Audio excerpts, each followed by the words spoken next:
Hello guys, good morning everyone. Welcome back to our YouTube channel. So today we're gonna replace a windshield for this big truck over here.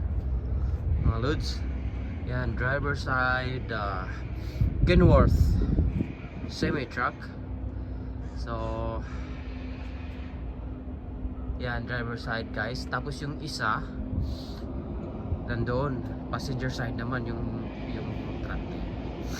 So nandito pala, magandang panahon dito guys. So dito tayo sa labas kasi puno yung shop nila. So sa labas na lang natin gagawin. Hindi naman guys, hindi naman malamig. So yan yung aking service van. And then yan guys. Ito yung nagkakarga ng mga kahoy guys na malaki. Yan. So let's go. Start. So guys, ito na. Umpisa na natin. Ito lang tools na gamitin natin, no. Hook tools.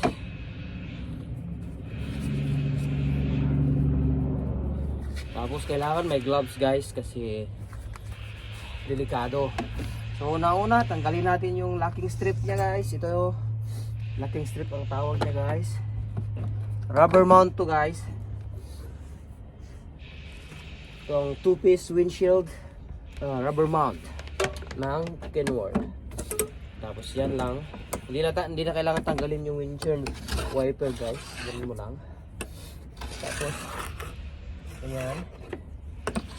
Tanggal na yan guys, oh.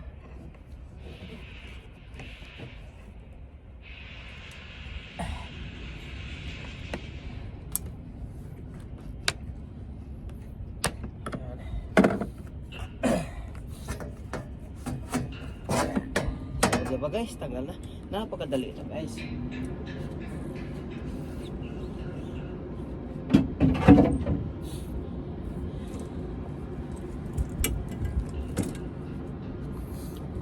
Ito yung pinakamadali sa lahat guys na sa malaking truck.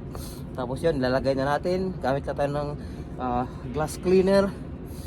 Yan, GC800. Isprayhan lang natin yung rubbers guys. Ayan, yung rubber para pampadulas.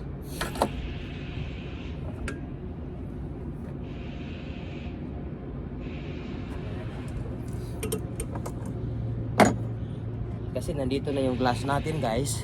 Inakyat ko na kanina. Ayan.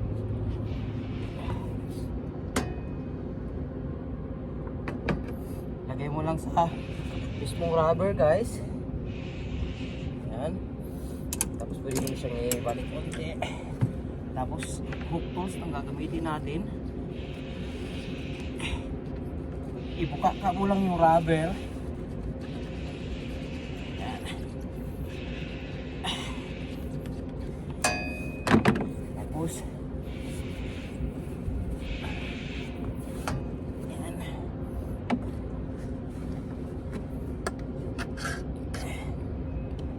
mayroon siyang butas talaga guys na doon yung salamin.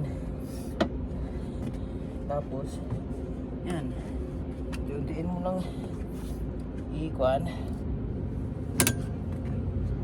pero dandan kayo guys kasi mainit yung makina guys.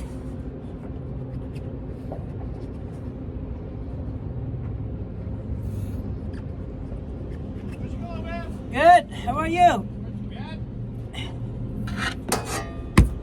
Stop in to make sure everything was good. Yeah, all good. So there's two, right? This one and that one there. Which one? This one. Driver side and the other one there, passenger side? No, both the drivers and passengers on this one. On this one? Oh. Yeah. Okay. Yeah, you betcha. Yeah, we'll just do both sides. This is my only truck. Oh. Yeah. What's that? It's not. Oh, not the different one? No, that one's Dad's. Oh, okay. Yeah, Okay. This is the only one. Sounds good. I figured one is enough trouble. Because I checked there's needs the passenger side too. Oh. So I thought, but I know Andrew, I did tell him that you guys were coming here, and he said that usually they buy the glass and they get you guys to put them in. But I don't know if he's got easier for them or not? That's kind of what I thought. I was like, well, fuck, if we're gonna be here. If there's other ones to do, but yeah, just, Oh, we have available for this. This glass. And you're gonna urethane them in? Huh? You're gonna put urethane on them? No, I put a little bit of a urethane inside. Oh, okay, yeah. Yeah, it's just they fucking squeak so bad if they don't have that urethane in them. As soon as you get the air conditioner going on there, they just fucking, they're loud, boy. Yeah. But ever since you guys put that stuff in there. And then after I will run a little bit outside too. Perfect. Yeah. Okay, yeah, both fronts on this one, and that should be good. Okay. And my wife's gonna swing by after lunch and pay Perfect. at the shop there. Yep. Okay. Okay. Thank you, sir. Thank you.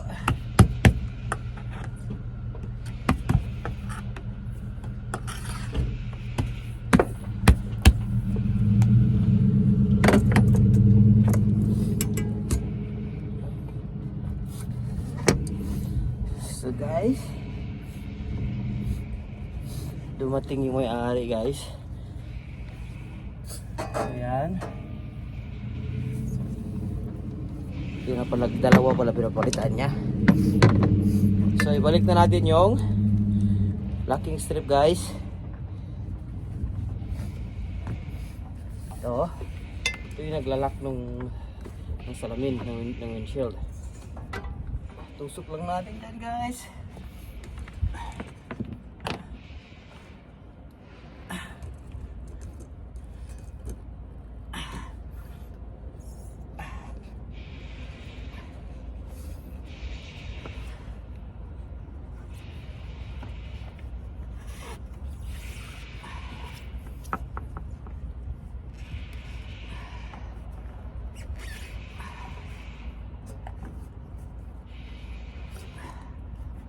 Sometimes guys, it's hard to put it back. That's why I spray glass cleaner or silicone spray to make it, to help you smoothen the rubber. Yeah guys.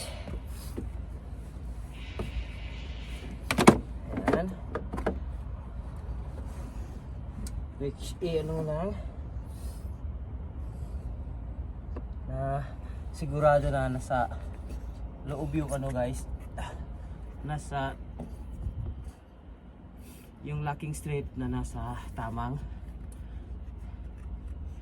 posisyon. Kasi pag hindi yan nakano guys, so yan guys, move naman tayo sa kabila. Tapos na yung driver side. So, passenger side naman. Okay. So, ayan na guys, oh. Brand new na guys. Yung dalawang windshield niya. Actually ito guys, mabilis lang to kung tutusin. 30 minutes. Wala na. Pera na.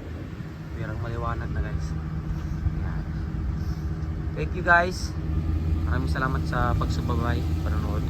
Mag-comment lang kayo guys para kung may gusto kayong malalaman. Tuturo ko sa inyo. Okay? Bye!